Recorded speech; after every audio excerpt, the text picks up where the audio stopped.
Hello friends. स्वागत है आपका हमारे यूट्यूब चैनल आर के हिंदी कहानियों में। आज की कहानी है कैसा अपनापन था। ले भोलू, साग खा ले। मेथी वाले टोडे मक्की की रोटी के साथ अपने हाथ से बनाकर लाई हूँ। मुड़े तुड़े पुराने अखबार के कागज में मक्की से बनी रोटियां और स्टील के डब्बे में सरसों का साग टेबल पर रखते हुए बीबी बोली। उसके चेहरे से वो कुछ परेशान और थकी थकी सी दिख रही थी। पैरी पैना बीबी के अचानक सामने आते ही वो कुर्सी से आदर सहित खड़ा हो गया। पैरी पैना बीबी जी। उसके पास बैठे उसके मित्र ने बीबी को ना जानते हुए भी बड़े सत्कार से कहा, जीते रहो मेरे बच्चों। बीबी ने भोलू के सिर पर हाथ फेरा, फिर मातृत्व वाले अंदाज में उसका माथा चूम लिया और प्यार से उसे अपने सीने से लगा लिया।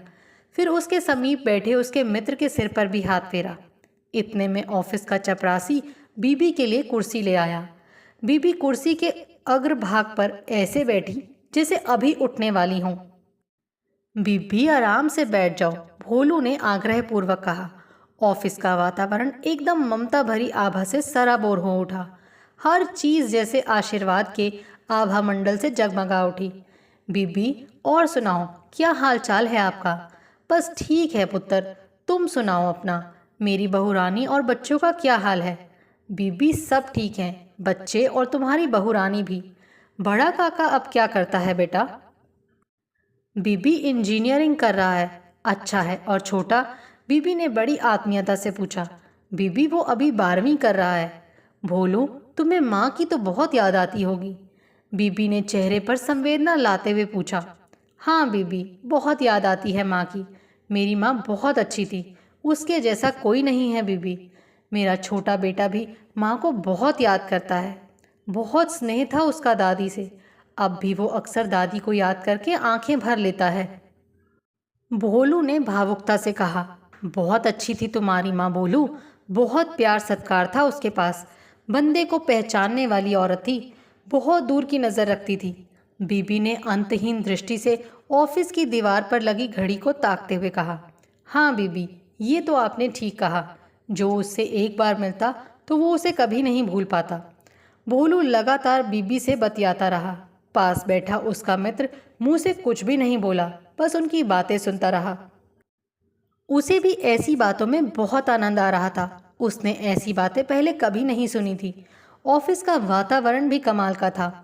किसी का मन भी वहां से जाने को नहीं था। बीबी, और सुनाओ, मेहर कैसा है? ठीक है पुत्र, काम पर जाता है अब। कहाँ जाता है काम पर बीबी? एक धार्मिक स्थल पर सेवादार का काम करता है। सुबह 8 बजे जाता है और शाम को 6 बजे घर लौटता है। बीबी, अब तो शराब नहीं पीता होगा मेहर? नहीं पुत्र, अब नहीं पीता। चलो अच्छा है, अपना घर संभालता है। हाँ पुत्र। बीबी कुछ देर खामोश रही, फिर थोड़ी देर बाद बोली। बहुत दुख देखे थे तेरी माँ ने बेटा। तुमने भी बहुत मेहनत की थी अपनी माँ के साथ। बच्चे अच्छे हों तो माँ बाप का जीवन सफल हो जाता है। जीवन ही नहीं, बल्कि उनका मरना भी सार्थक हो जाता है। बीबी भावनाओं के समंदर में डूबती जा रही थी। हाँ बीबी, ये बात तो ठीक है। चलो, तेरी माँ इस बात से तो सुख की सांस लेकर गई इस दुनिया से। अश्के पुत्र, अश्के तेरे। बीबी ने गर्व से गर्दन उठाकर कहा। बीबी, बहुत मुश्किल से छुड़वाई थी तुमने मेहर की शराब। कितना इलाज करवाया था तुमने उसका? हाँ पुत्र, बहुत बुरे दिन देखे हैं, लेकिन हालातों के आगे तो किसी की भी नहीं चलती है ना। बेटा, बिना मर्द के इस दुनिया में जीना बहुत कठिन है। उस पर यदि औलाद अच्छी ना निकले तो फिर मत पूछो कि क्या गुजरती है। मैं बता नहीं सकती। मुझे मालूम है कि मैंने कैसे समय बिताया है। अनपढ़ औरत थी मैं, भरी जवानी में विधवा हो गई। मत पूछो पुत्र। हाँ ये तो ठीक है बीबी। हाँ पुत्र, लेकिन सफ़ेद लिबासों में भेड़िए ही फिरते हैं। मैंने देखा है उन दरिंदों को। ये वो लोग हैं जो इंसानियत के दुश्मन हैं और समाज को खोखला कर रहे हैं। ये वो लोग हैं जो अपने थोड़े से फ़ायदे के लिए लोगों को मौत के मुंह में झोंक देते हैं। हाँ बीबी, ये तो तुमने ठीक कहा। यही वो लोग हैं जिन्होंने मेहर को नशे की आदत लगा दी थी। मेंबर तो थे ये धार्मिक स्थल के, और मेहर से काम करवाते थे घर का, और थोड़ी पिलाकर देर रात तक काम करवाते रहते। बस वहाँ लग गई उसको नशे की लत। बीबी व्यथित हृदय से सारी बातें बताती रही और अपना मन हल्का करती रही। बीबी की बातों से ऐसा लग रहा था जैसे आज तक किसी ने भी उसका दुख नहीं सुना हो। बातें करते करते बीबी की आंखें भर आईं। वो ऐसे बातें कर रही थी जैसे किसी अपने हमदर्द से बात कर रही हों। भोलू भी उनकी बातों बड़ी आत्मीयता से सुन रहा था। भोलू को याद है जब वो छोटा सा था तो बीबी उसके घर दूध लेकर आया करती थी, क्योंकि मेहर का बाप कुछ वर्ष पहले मर चुका था। मेहर के अलावा उसकी 2 लड़कियां भी थीं, एक मेहर से बड़ी और एक छोटी। थोड़ा बड़ा होने पर मेहर दूध लेकर आने लगा था। भोलू की माँ और बीबी के बीच बहुत अच्छा रिश्ता बन गया था। दोनों ही विधवा थी, दोनों का दुख एक जैसा ही था। दोनों का परिवार जीवन के बड़े संघर्षों से गुजर रहा था। आहिस्ता आहिस्ता भोलू ने अपने पिता के कारोबार को संभाल लिया और मेहर किसी धार्मिक स्थल में सेवादार के काम पर लग गया। ऑफिस का वातावरण अभी भी मोह ममता की सुगंध से महक रहा था। बीबी, बहू रानी के बारे में सुनाओ। ठीक है, सेवा करती है आपकी? बहू रानी तो ठीक है, घर अच्छे से संभालती है, मेरी सेवा भी बहुत करती है। पर क्या? भोलू ने बीबी के कंठ में रुकी आधी अधूरी बात को निकालने का प्रयत्न करना चाहा। क्या बताऊं बेटा? वो कुछ रुकी, फिर बोली, क्या बताऊं? मेरी लड़कियों से नहीं बनती उसकी। बीबी ये बोलते बोलते एकदम दुखी सी हो गई। बीबी फिर क्या हुआ? दुखी मत हो, अपना घर तो संभालती है ना, तेरे पोते पोतियों को तो संभालती है ना, तेरे बेटे से तो ठीक है ना? भोलू ने बीबी को सांत्वना देते हुए कहा। पुत्र, अपने जायों से तो प्यार जानवर भी करते हैं, मज़ा तो तब है जब दूसरों के लिए कुछ किया जाए। बीबी कर्कश स्वर में बोली। चलो बीबी, फिक्र ना किया करो।